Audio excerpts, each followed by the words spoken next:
We're celebrating the 1000th episode of Texas football today, and we're doing it in style with big name guests, including we're pleased to bring in the pride of Stafford and the North Texas Mean Green. He is a linebacker for your New Orleans Saints. He is Craig Robertson. Craig, how are you, man?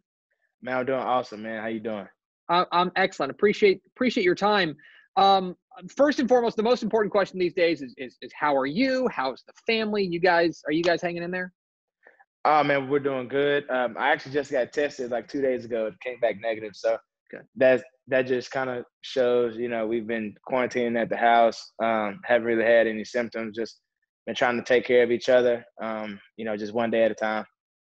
So I want to ask you a little bit about your career, and I want to start back in high school. I feel like, when you're at Stafford High School, coming out of there, when you think back on your high school days, like what are the memories that come back? What do you remember most fondly about playing for the Spartans?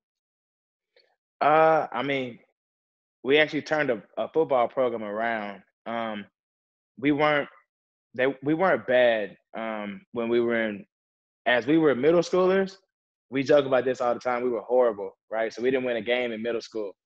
And then we didn't have a ninth grade team because we didn't have enough kids. So I went to a 3A school. So as ninth graders, we immediately joined some of the 10th graders and became a JV team. And then all of a sudden we became like this good football team and winning a bunch of games and all that. And then as we went into high school, we kind of just carried that momentum with us as we went to 10th, 11th, and 12th grade. Am I wrong? One thing I always think about is you're in a locker room there in New Orleans with a lot of guys from all around the country. But there are also, the quarterback, QB1, a lot of guys who played high school football in Texas.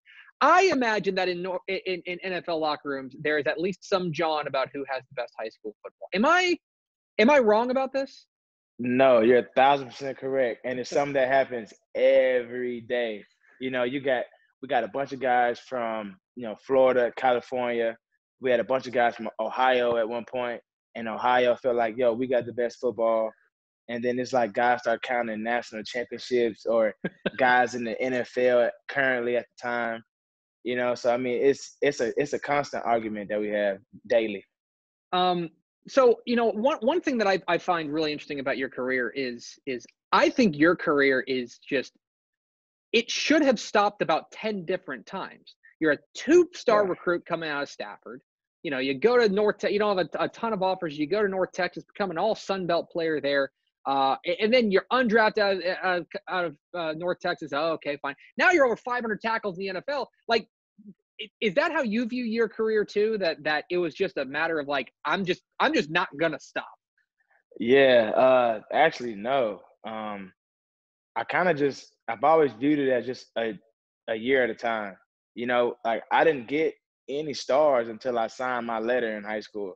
But the difference between high school and college, you didn't play, you know what I'm saying? Because, well, I want to play because I want to get a scholarship. I've played with my friends that I've been friends with since we were in grade school. You know what I'm saying? Like even some before that. So like that's the reason why we played. So we all lost our last game our senior year, and we're in tears, not worried about are we gonna go play college football, but we're not gonna play together.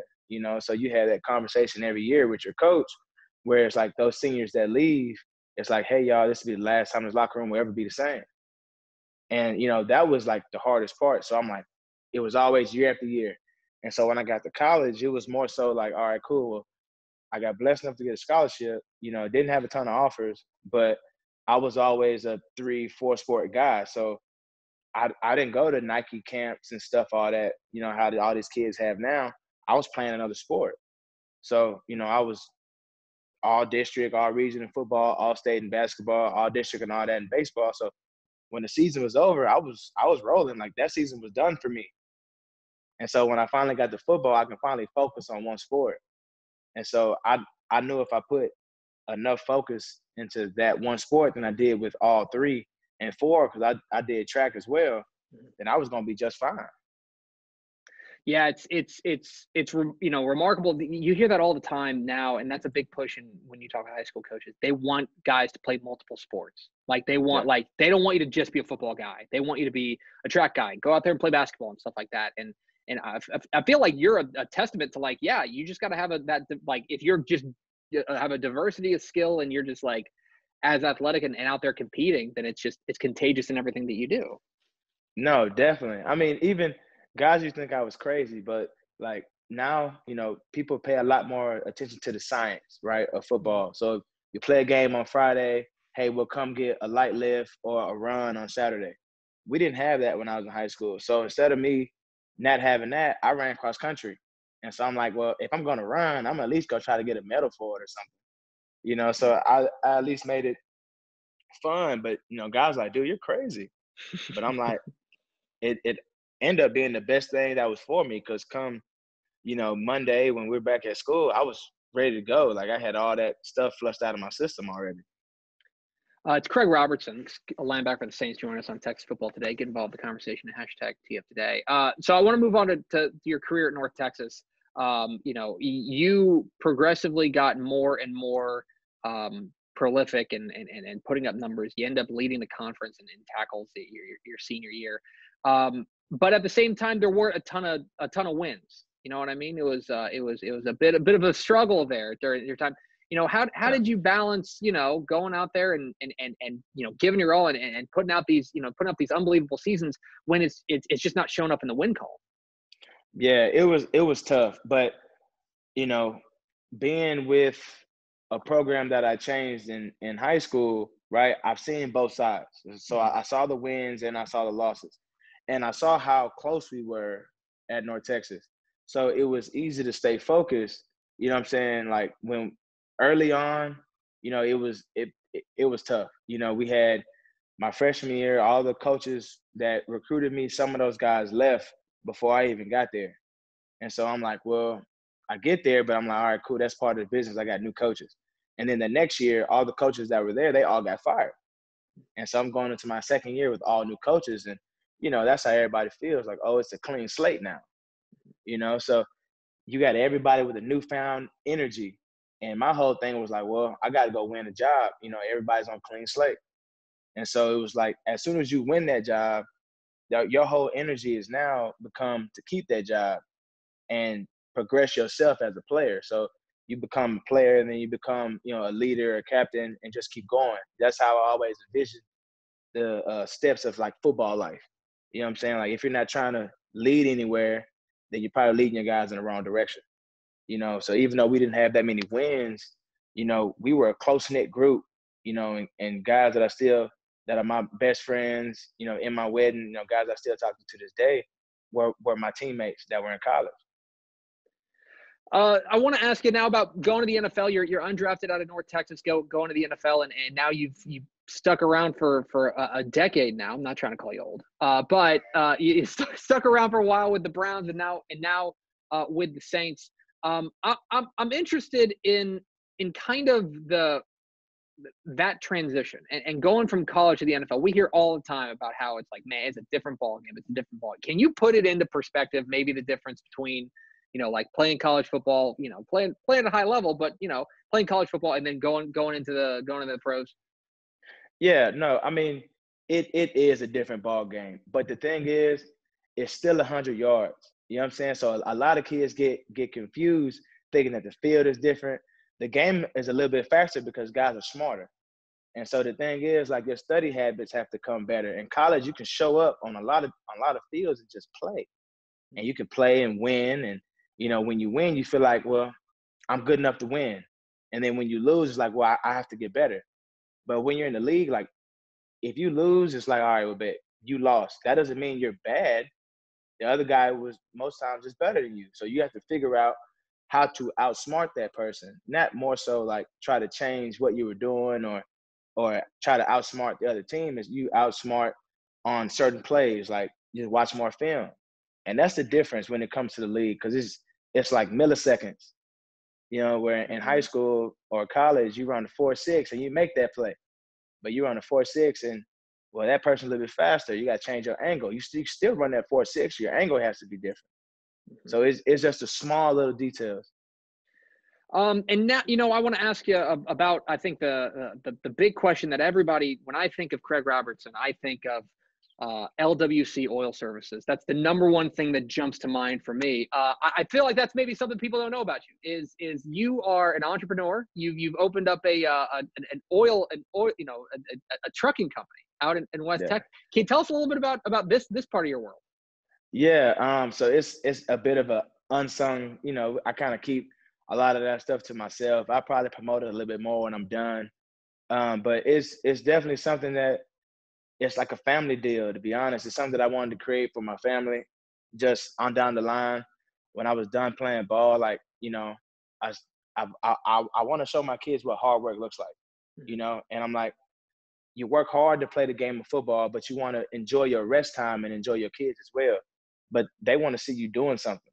Like I grew up watching my parents work, you know what I'm saying? So they instilled in me what hard work looked like. And so I want to do the same with them, but more so I want them to be able to reap the benefits from it as well. And so, it's really not for me. That's why, LWC is named after my kids. So Lexi, William, and Chloe. And so, it's mainly for them. That's awesome, man. That's really, really cool. I read that when I was kind of preparing for this interview. I was like, man, that's so smart to just, kind of put that away and help your kids out. All right. And now I want to finish up with a little game. So you've got 10 career interceptions in the NFL. Okay. Yeah. And I went back and I looked up. You picked off 8 different quarterbacks. Okay. So here's what I'm going to do. I'm going to tell you the college the quarterback went to, and you got to tell me who it is that you picked off. Easy. Oh, okay. Okay. All right. So you know all of them off the top of your head? Yeah. All right. Here we go. We're gonna start easy. Ready? TCU. Andy Dalton. All right. Twice. And twice, exactly. That's right. You did it in the first drive of the game and the win against the Bengals in 2014, and then the season finale too against the Bengals. Okay. All right. I like this game. Okay. Miami of Ohio. Big Ben. Yeah. Roethlisberger. Twice. Also twice, including there was one with a 38-yard return in 2016. Yeah. Okay. All right. Florida State. Said Florida State? Florida State. Oh, I guess you did get me.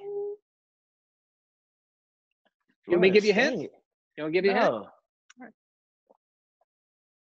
Think Heisman. From Florida State? E to W. Jameis, that's right. Jameis Winston. Oh, I forgot about him. New Year's Eve for the Saints against Tampa in 2017. All right. Wheel route up the sideline. Okay. All right. Nevada. That wasn't Garoppolo. Cap. Kaepernick. That's right. Colin Kaepernick, 41-23 win over San Francisco in 2016. All right. Yep. Delaware. That was Jimmy G. Oh. Oh, no. That was Flacco. Joe Flacco. There you go. Joe Flacco. It was in the end zone, right? Yep. In the end zone. Sunday Night Football. 2012 game against Baltimore. All right. Virginia Tech. Mike Vick. That was Vick. First one. That was first one. That's right. Season opener. That was your NFL regular season debut, right? Yep. That's how they knew you were going to keep you around. All right, 2 more. Now, 2 more. Eastern Illinois. Jimmy G. There you go. That's Garoppolo. 48-46 to San Francisco in 2019. That was a wild game. Finally, Baylor. What's them? I used to train with him too. Man. It was a tip against the Jets.